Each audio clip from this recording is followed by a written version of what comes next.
Good morning everyone! Ayan, good morning. Nag-almusal na ba ang lahat, mga kaka-reels? Tayo ay mag-almusal today. Ayun yung aking almusal. Magtitinapay lang ako. Tsaka syempre, yung ating kape na hindi talaga nawawala yan tuwing umaga. Lalong-lalo na ngayon dahil sobrang lamig guys. At malamig ang panahon. Kaya dapat tayo ay magkakape. Ayun ang mga kamami. Tatlo na lang to.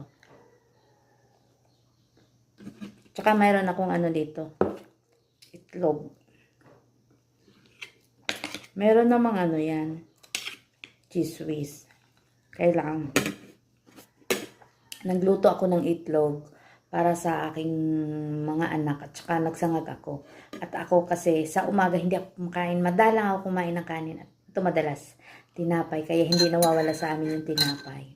O bye-bye. Hanggang sa muli kong vlog. Bye-bye. Happy weekend mga ka-reels.